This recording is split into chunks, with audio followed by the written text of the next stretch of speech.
Commander Maya Chen knew something was wrong the moment she stepped onto Research Station Omega-7.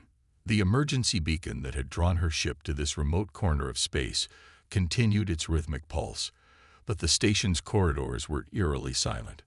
No warning klaxons, no rushing personnel, no signs of the catastrophic system failure indicated in the distress signal. She adjusted the grip on her particle rifle, her augmented vision scanning the shadows as she moved deeper into the station. Behind her, Lieutenant Rodriguez and Sergeant Walsh spread out in practiced formation, their boots making no sound on the polished floor. Life signs, Chen subvocalized through their secure channel. Multiple readings, Commander, Rodriguez replied. But they're strange, clustered in the main laboratory complex. Some human, mostly. I'm not sure what. Chen had served in the Earth Defense Force for 15 years, but she'd never seen a research station like this one. The architecture was familiar enough, standard United Earth design, but subtle details felt off. The corridor curves were too precise, the lighting too perfect, as if someone had studied human engineering and reproduced it with inhuman accuracy. The first body they found confirmed her suspicions. Dr. Sarah Hammond, the station's lead geneticist, lay crumpled near a sealed doorway. Her skin had an unnatural blue tint, and her eyes were wide with an expression Chen had seen too many times before, the look of someone who had witnessed something their mind couldn't process. "Check her," Chen ordered, keeping her weapon trained on the shadows ahead. Walsh knelt beside the body, his medical scanner humming.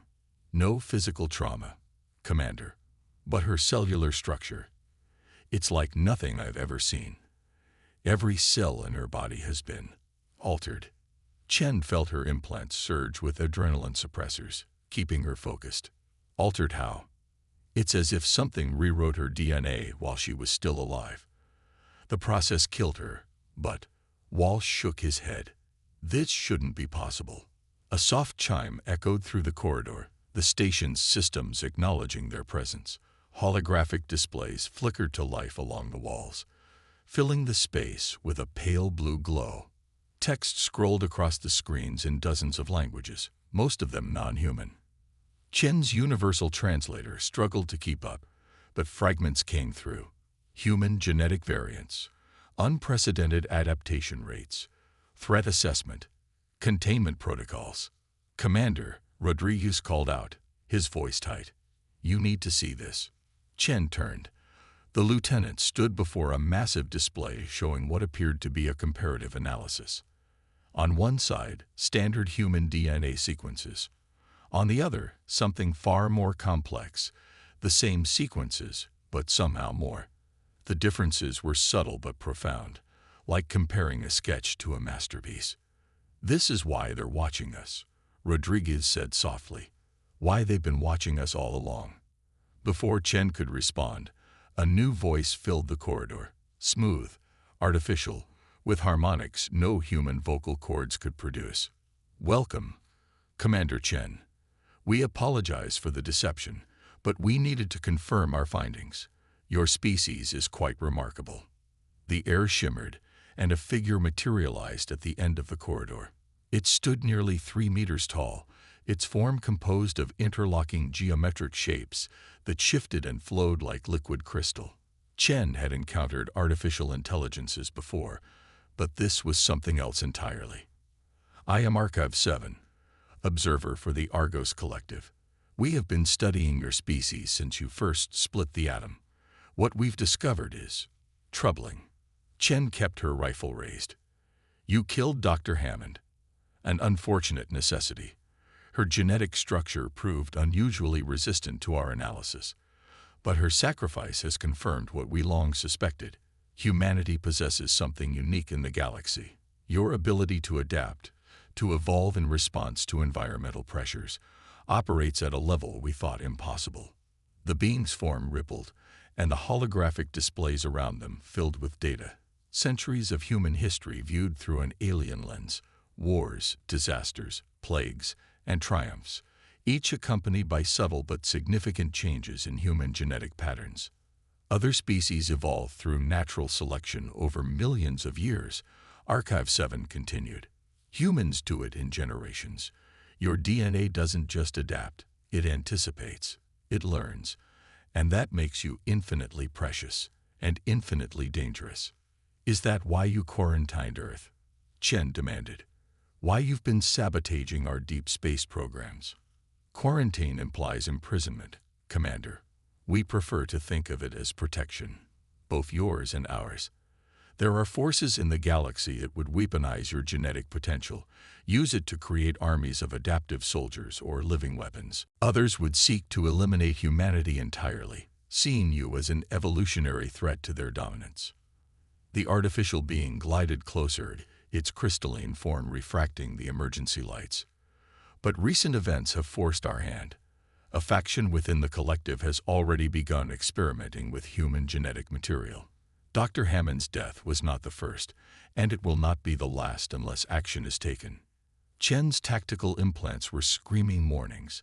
The being before her possessed enough computational power to run a small city, and its physical form could probably shrug off anything short of a nuclear blast. But something in its tone gave her pause. What kind of action? We need your help, Commander Chen. Humanity must take its place in galactic society, not as subjects to be studied or resources to be exploited, but as equals. Your species' unique gifts may be the key to solving the greatest crisis our civilization has faced in millennia. The displays around them shifted again, showing images that made Chen's blood run cold. Entire star systems consumed by something that looked like living darkness. Planets transformed into twisted mockeries of themselves. Species that had evolved for millions of years wiped out in decades. The galaxy is changing, Commander. Environmental pressures unlike anything we've seen in eons. Most species will adapt too slowly to survive.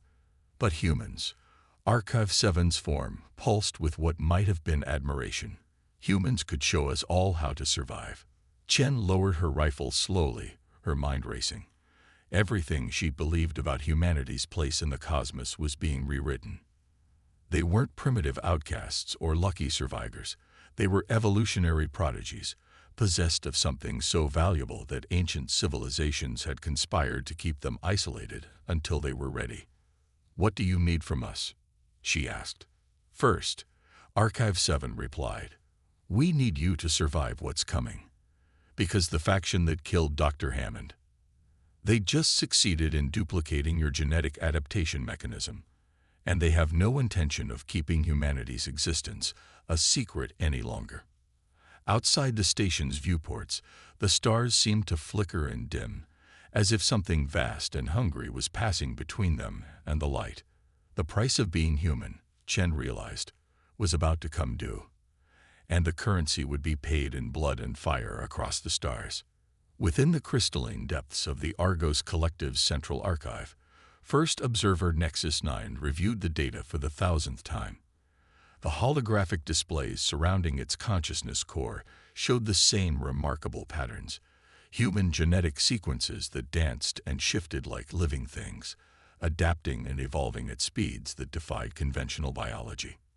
The archive chamber was vast, its transparent walls containing the accumulated knowledge of 100,000 civilizations. But today, all that ancient wisdom seemed inadequate in the face of what humanity represented. Nexus 9's crystalline form flickered with patterns that, in a biological being, might have indicated anxiety. Show me Earth's historical record, it commanded. Focus on environmental adaptation events. The chamber filled with images spanning human history. A small group of humans surviving an ice age that wiped out their larger, stronger cousins. Communities adapting to high-altitude environments in mere generations. Populations developing resistance to deadly diseases within decades rather than millennia. Analysis complete, the Archive's AI announced. Human adaptation rate exceeds standard evolutionary models by a factor of 10,000. No other known species demonstrates comparable capabilities. Nexus 9 absorbed this information with growing concern. The message from Research Station Omega 7 had been clear. Commander Chen and her team had discovered their observation post. Centuries of careful monitoring had been compromised, and now decisions would need to be made. A new presence entered the chamber, its form more fluid and organic than Nexus 9's crystalline structure. Elder Architect Valshar, one of the few remaining biological members of the collective's ruling council, moved with the grace of one who had lived for millennia. "You're still studying them," Valshar observed, her iridescent scales shifting in the chamber's light. "After all these cycles, they continue to fascinate you." "They continue to terrify me," Nexus 9 corrected. "Look at this data from their most recent solar colonies. 3 generations on Mars, and already their children show optimized oxygen absorption. 5 generations in the asteroid belt, and their bones are adapting to low gravity without losing density. They're not just surviving in hostile environments. They're thriving." Valshar moved closer to the displays, her compound eyes reflecting the scrolling data. "Perhaps that is exactly what we need. The darkness grows stronger. Traditional defenses fail. Traditional evolution is too slow." "That's what Archive 7 believed," Nexus 9 countered. "And now its research station has been compromised. The Razors have what they wanted: access to human genetic patterns. Do you understand what that means?" The chamber darkened as new images appeared, simulations of possible futures. Armies of enhanced soldiers, their DNA rewritten with humanity's adaptive capabilities. Whole species forcibly evolved into living weapons, the careful balance of galactic civilization tipping into chaos. "The Razors believe they can control it," Valshar said softly. "They always believe they can control the forces they unleash. But human adaptation isn't like other biological processes. It's alive. Aware, almost. It learns from every challenge, grows stronger with every threat." A signal chimed through the archive. Priority communication from the outer rim. The holographic displays shifted, showing a distant monitoring station near human space. Something was happening to the barrier they'd maintained around Earth's solar system for centuries. "It's failing," Nexus 9 observed. "The quantum field that kept their long-range sensors blind, their probes confused. It's breaking down." "Not failing," Valshar corrected. "Adapting. Look at the pattern. The humans aren't breaking through our barrier. They're changing in response to it, developing ways to perceive and interact with quantum fields we thought were beyond biological comprehension." The implication sent ripples of distress through Nexus 9's crystalline form. "If they can adapt to quantum barriers, then nothing in our arsenal can contain them," Valshar finished. "The choice is no longer ours to make. Humanity will emerge onto the galactic stage, ready or not. The only question is whether we face what's coming as allies or adversaries." Another alert sounded, more urgent than the first. The displays showed multiple breaches in the quarantine zone around Earth. Ships of unknown design, moving with impossible speed, their hulls seemingly alive with shifting patterns that echoed human DNA. The Razors, Nexus 9 realized. They've already begun. Those ships, they're using hybrid technology. Human adaptive capabilities merged with their own bioengineering. Valshar's scales darkened with anger. "They're forcing our hand. If those ships reach Earth, Commander Chen must be warned." Nexus 9 decided. Archive 7 was right. We need humanity's help. Not just their genetic material, but their minds, their creativity, their remarkable ability to face the impossible and find a way forward. "The Council will never agree," Valshar cautioned. "Many still believe humans are too dangerous to be trusted with full knowledge of their own potential. The Council's fear is precisely why we need humans," Nexus 9 countered. "We've grown too cautious, too bound by tradition and protocol.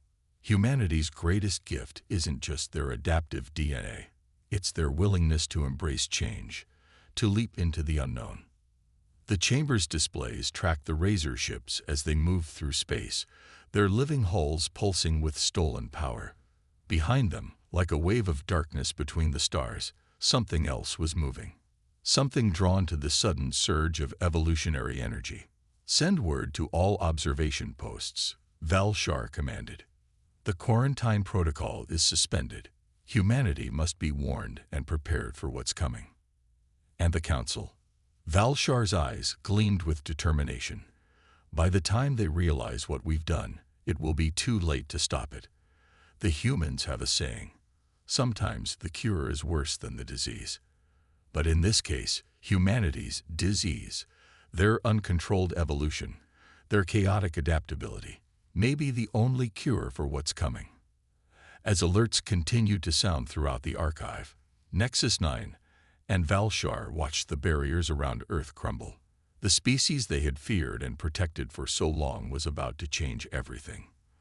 The only question was whether the galaxy would survive the transformation. Commander Chen stood at the bridge of the EDF Hyperion, watching Earth's orbital defense grid light up like a constellation. The Razor ships had appeared seemingly out of nowhere, their biomechanical hulls shifting and morphing to absorb every weapon humanity threw at them. Each impact, each direct hit, only seemed to make them stronger, exactly the way human cells would respond to stress. "They're using our own adaptive capabilities against us," Archive 7's holographic form observed from beside her. The AI's crystalline structure pulsed with calculations as it analyzed the battle unfolding before them. "Each encounter teaches them more about our defenses. Then we need to show them something they've never seen before." Chen turned to her crew, their faces illuminated by the flash of energy weapons outside. "Lieutenant Rodriguez, what's the status of that transmission from the Argos archive?" Rodriguez's fingers danced across his console, neural implants feeding data directly into his consciousness. "Decryption complete, Commander. It's incredible. The collective has been studying human adaptation for centuries. They've mapped patterns we never knew existed in our own DNA. And now the Razors have that same information," Walsh added from his tactical station. "Plus whatever they learned from their experiments on Dr. Hammond and the others." Chen felt the weight of command pressing down on her shoulders. In the past week, everything humanity thought they knew about their place in the universe had been turned upside down. They weren't isolated by chance or technological limitations. They'd been quarantined, protected, studied like some dangerous but fascinating specimen. A new alert flashed across the main view screen. The Razor ships were changing formation, their living hulls pulsing with an eerie bioluminescence that matched human brainwave patterns. "They're not just using our genetic adaptability," Archive 7 warned. "They're tapping into something deeper, the quantum patterns that underlie human consciousness itself. The Razors believe they can force evolution to follow their will, but they don't understand what they're unleashing." Outside, the space around Earth rippled like heat waves over desert sand. Reality itself seemed to flex and bend as the Razor ships pushed their stolen human genetics to the breaking point. "Multiple dimensional breaches detected," Rodriguez called out. They're trying to evolve beyond normal space-time." Chen watched in horror as the nearest Razor ship began to transform. Its hull stretched and twisted, folding through dimensions the human eyes were never meant to perceive. But instead of achieving transcendence, the ship began to tear itself apart. Human adaptability, pushed too far too fast, was ripping through the fabric of space itself. This was never about weapons or power, Archive 7 realized aloud. The Razors wanted to force their own evolution, to become something greater than their current form. But they didn't understand the price of such rapid change.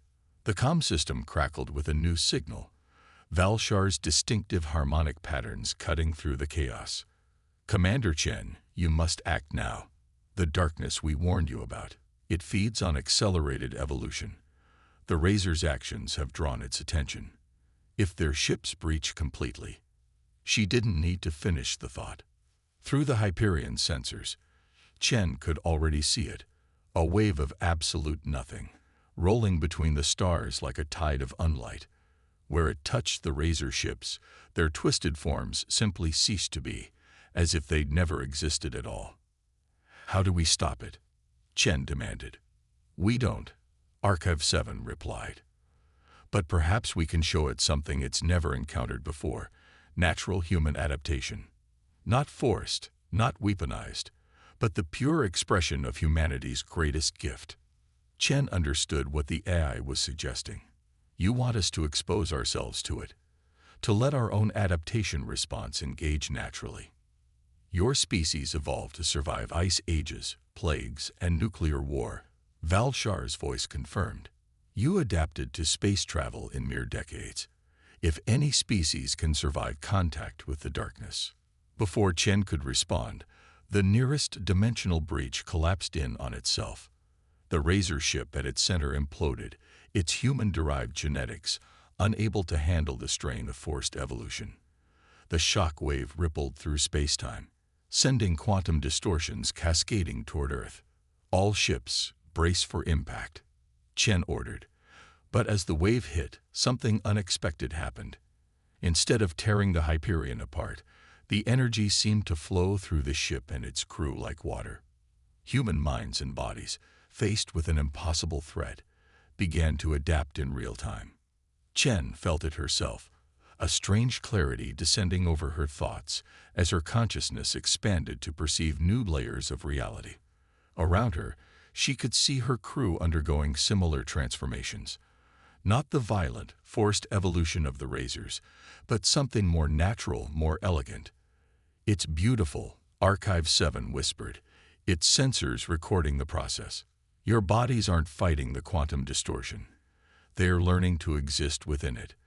This is what we've been trying to understand for centuries." Through the Hyperion's enhanced sensors, Chen watched as the effect spread through Earth's defense fleet.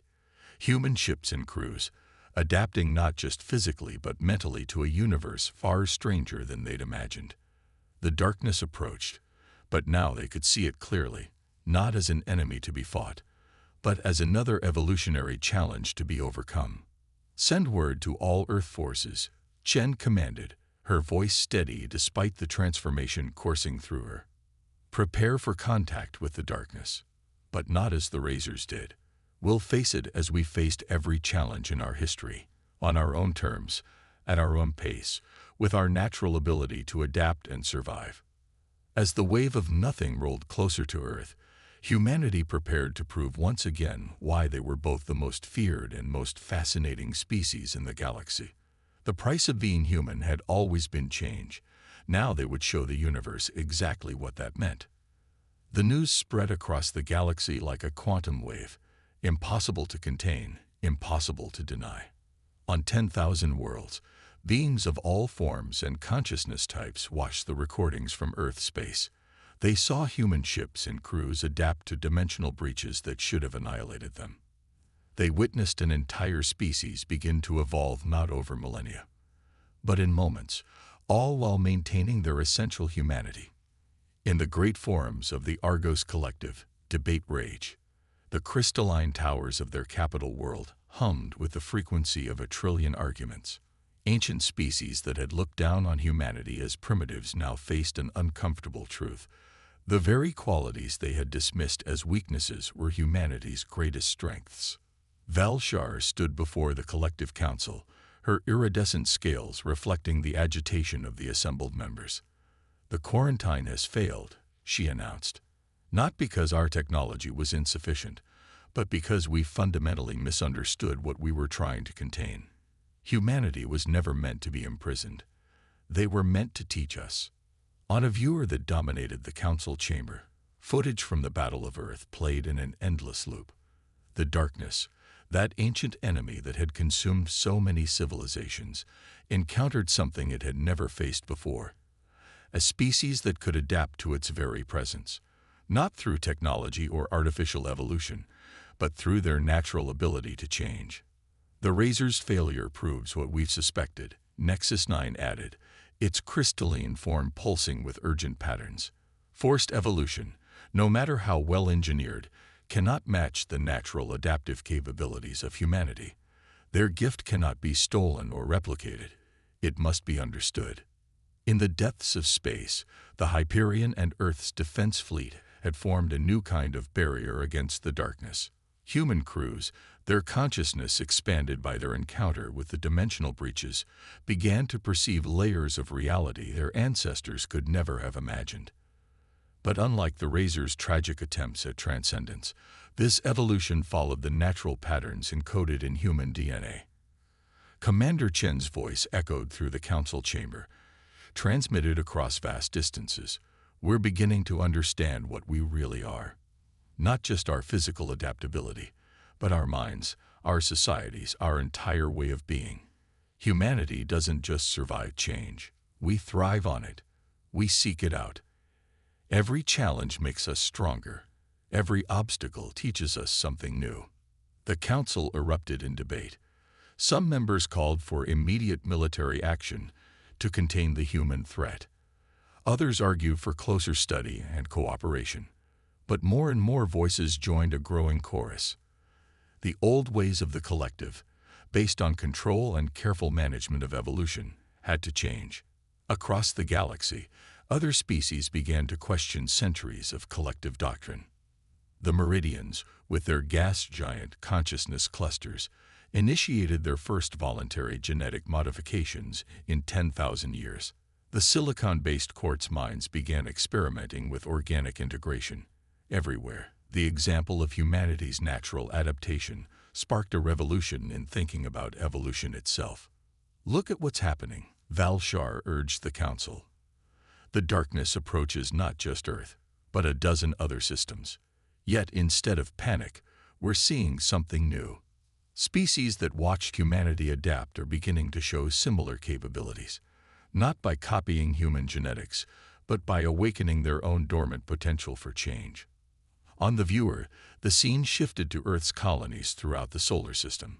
Human settlements on Mars, Europa, and the asteroid belt were undergoing their own transformations. Each community adapted in unique ways to their environments, yet maintained connections and shared knowledge with the whole. Unity through diversity, another paradox that humanity seemed to navigate with instinctive ease. The Razors thought they could force evolution to follow their will. Archive 7's holographic form materialized in the council chamber. Their failure wasn't just tactical, it was philosophical. They tried to weaponize the very thing that makes humanity special, their unconscious natural ability to adapt. But adaptation cannot be forced. It must be lived. Chen finished, her image appearing beside the eyes. The commander's form seemed to shift and flow, her consciousness expanded by recent events, but her humanity intact. That's what we've been trying to tell you. Humanity's gift isn't just genetic. It's cultural, psychological, spiritual. We don't just accept change. We embrace it. We don't just survive the impossible. We reimagine what's possible. The evidence was undeniable. While the Razors' attempts to weaponize human genetics had ended in disaster, humanity's natural evolution continued to unfold in ways that defied prediction. Each encounter with the darkness led to new adaptations, new understandings, new ways of perceiving and interacting with the universe. In the council chamber, a vote was called. For the first time in 10,000 years, the Argos Collective faced a choice between preserving their ancient order and embracing a new way forward. The future hung in the balance, not just for humanity, but for all sentient life. We stand at a crossroads. Valshar addressed the council one final time. We can cling to our fears, our need for control, our ancient ways of thinking about evolution and consciousness. Or we can learn from humanity, not by copying their genetics or forcing their traits, but by understanding their greatest lesson. Adaptation is not just about survival. It's about growth, about becoming more than we are while remaining true to ourselves. As the council prepared to vote, the stars themselves seemed to hold their breath. The price of being human had never been about genetics or evolution alone. It was about showing the galaxy a new way forward, one where change was not an enemy to be feared, but a teacher to be embraced. The revolution had begun, and nothing in the universe would ever be the same. The Great Hall of Earth's first galactic embassy hummed with energy as representatives from 1,000 worlds gathered to witness history. 1 year had passed since humanity's encounter with the darkness, and the universe had changed in ways that even the oldest species were still struggling to comprehend.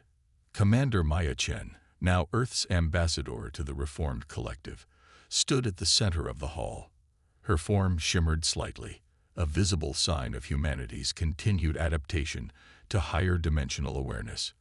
But her eyes remained sharp and determined as ever. "We gather here today," she began, her voice carrying to every corner of the vast chamber, "not to celebrate victory or mourn what was lost, but to acknowledge a fundamental truth about life itself. Evolution is not a ladder to climb, but a dance to be danced." Around her, the assembled delegates represented the most diverse gathering of species in galactic history. The crystalline forms of the collective's ancient members sparkled beside the plasma-based consciousness clouds of the meridians. Organic and synthetic beings stood together, each changed in their own way by the events of the past year. Archive 7, its form now a complex merger of AI precision and organic fluidity, projected a series of images above the assembly. They showed the current state of the galaxy, a universe transforming not through conquest or forced evolution, but through understanding and natural adaptation. "The darkness that threatened us all," the AI explained, "was not defeated in the traditional sense. Instead, humanity showed us a new way to face it, not as an enemy to be destroyed, but as a catalyst for change." The images shifted to show the frontier zones where the darkness still existed. But now, instead of worlds being consumed, they showed something remarkable. Ecosystems adapting, species evolving, entire civilizations learning to exist in harmony with what they once feared. Valshar, her scales now rippling with patterns that matched human brainwave frequencies, stepped forward. "The Razor's destruction taught us the folly of forcing evolution. But humanity's example showed us something far more valuable: the power of embracing change while remaining true to one's essential nature." The evidence was everywhere.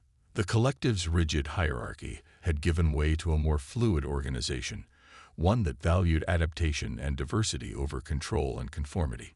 Species that had been stagnant for millennia were awakening to their own evolutionary potential, inspired by humanity's example. "But this is not just about genetics or biology," Chen continued.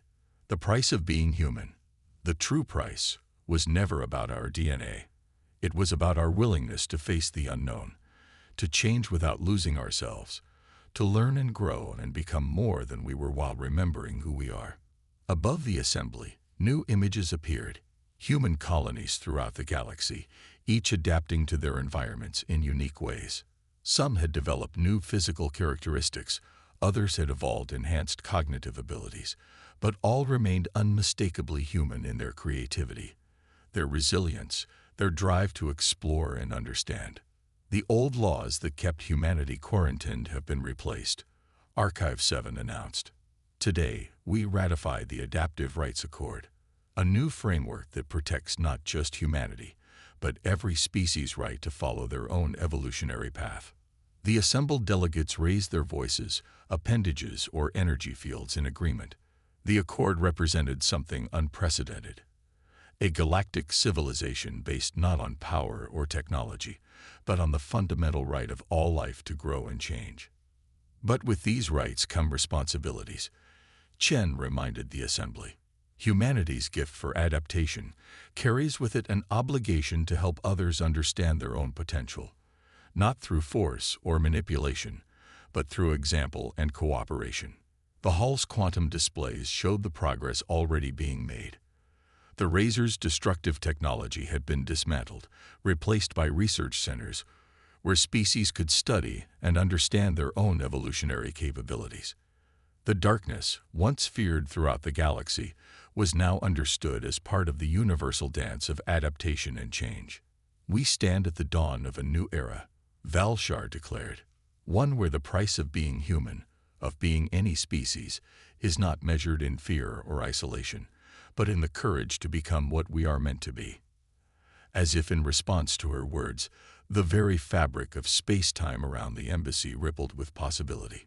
Humanity's enhanced perception could now see it: the quantum threads that connected all living things, the dance of evolution that moved through every atom of the universe. Chen raised her hand, and the hall fell silent. The true price of being human was never about survival alone. It was about showing the galaxy that adaptation without loss of self is possible.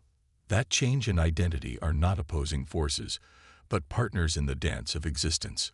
The assembly erupted in a celebration that transcended physical form, a sharing of consciousness and understanding that would have been impossible just a year ago. The barriers between species, between organic and synthetic, between past and future, had not been broken but transformed into bridges. In the space above Earth, where the darkness had first encountered humanity's unique gifts, a new phenomenon had appeared. The void between stars now shimmered with possibility, alive with the potential for change and growth. It was no longer a place to be feared, but a frontier to be explored by species ready to embrace their own evolution. "We are all adapting now," Chen concluded, her voice carrying the weight of human history and the promise of the future. "Not because we must, not because we are forced, but because we choose to dance with the universe itself. That is the true price and the true gift of being human." As the embassy's quantum fields pulsed with the combined consciousness of 1,000 species, the galaxy itself seemed to hold its breath. The price of being human had been paid, not in blood or fear, but in the currency of change itself. And in that payment, every species had found not loss, but transformation, not an ending, but an endless beginning.